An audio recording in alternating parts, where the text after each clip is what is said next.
We can use this grammar to generate random breakfast. Let's play around and see how it works. By age-old convention, the game starts with the first rule in the grammar. Here, breakfast. There are three productions for that, and we randomly pick the first one. A resulting string looks like protein with quote with breakfast on the side. We need to expand the first non-terminal protein, so we pick a production for that. Let's pick protein to cook eggs. So next we need the production for cook, and so we pick poach. That's a terminal, so we add that. Now our strings look like poach, quote eggs, quote with breakfast, quote on the side. The next non-terminal is breakfast again. The first breakfast production we chose recursively refers back to the breakfast rule. Recursion in the grammar is a good sign that the language being defined is context-free instead of regular.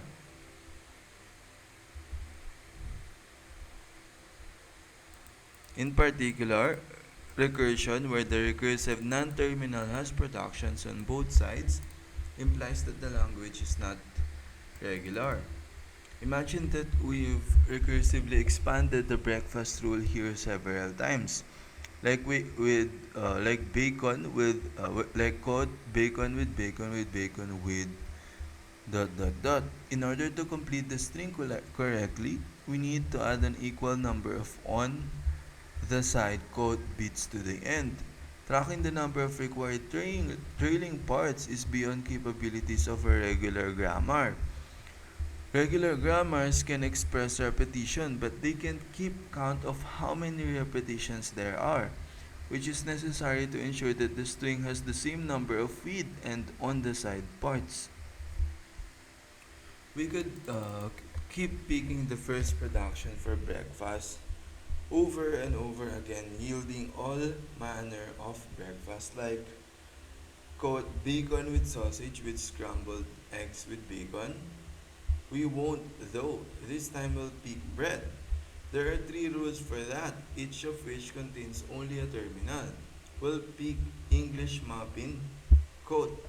With that, every non-terminal in the string has been expanded until it finally contains only terminals, and we're left with a top root breakfast on the left is protein, on the right is on the side, and protein has a left of cook and right of cooked eggs, and cook has a left of poach and the right of eggs, and then the cooked eggs has eggs only, and then the right on the side has only one children, which is the on the side, and at the middle, this is where it doesn't connect to that left and right. We have code with breakfast, and then in this breakfast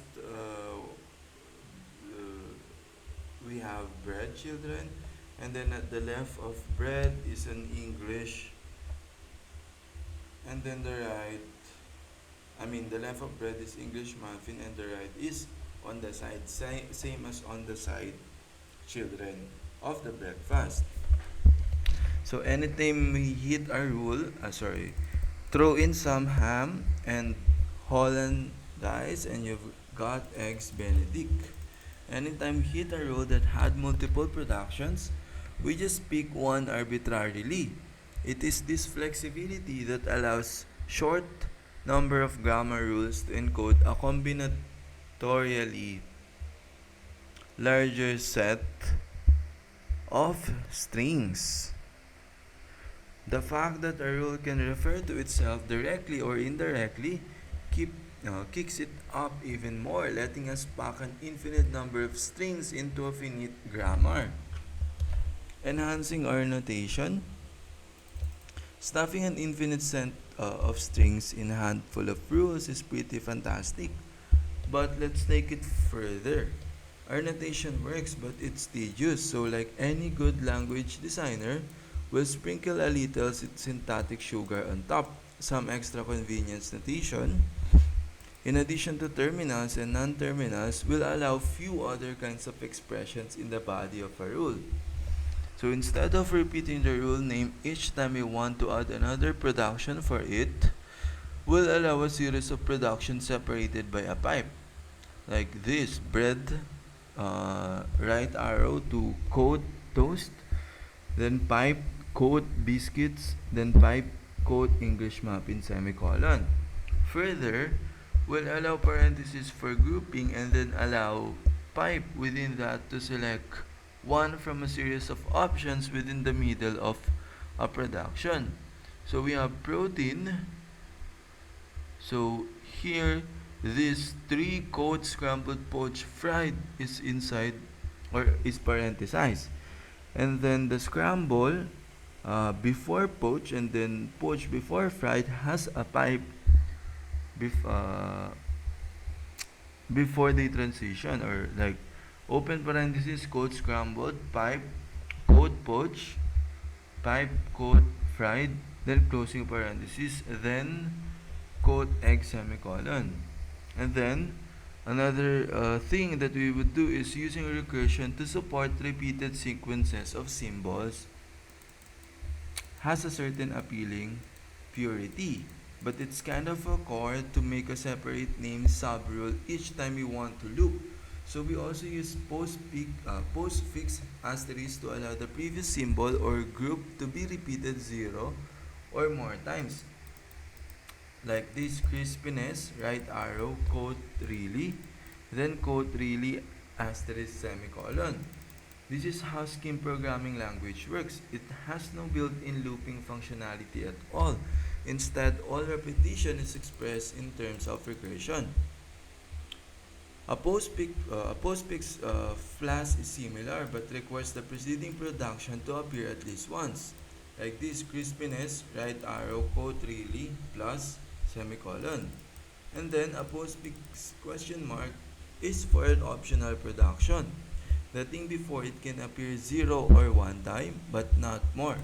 Like this, breakfast, right arrow, protein, open parenthesis, quote with breakfast, quote on the side, closing parenthesis, question mark, semicolon. With all those syntactic niceties, our breakfast grammar condenses down to here breakfast, right arrow, protein, open parenthesis, quote with breakfast, on the side quote, closing parenthesis, question mark. And then next line, or bread, pipe bread, semicolon. Next line, and then another is protein, right arrow, quote really plus crispy, quote crispy, quote, then quote bacon. Next line, pipe, quote sausage. Next line, pipe, open parenthesis, quote scrambled, pipe, quote poached, pipe, quote fried, closing parenthesis, quote egg semicolon. Next line, bread, right arrow, quote toast, pipe, quote biscuits, pipe English muffin semicolon. Not too bad. I hope if you're used to grep or using regular expressions in your text editor, most of the punctuation should be familiar. The main difference is that symbols here represent entire tokens, not single characters. We'll use this notation throughout the rest of the book to precisely describe Locke's grammar. As you work on programming languages, you'll find that context-free grammars using these or EB, NF, or some other notation help you crystallize your informal syntax design ideas. They are also a handy medium for communicating with other language hackers about syntax. The rules and production we define for locks are also our guide to the tree data structure we're going to implement to represent code in memory. Before we can do that, we need an actual grammar for locks, or at least enough of one for us to get started.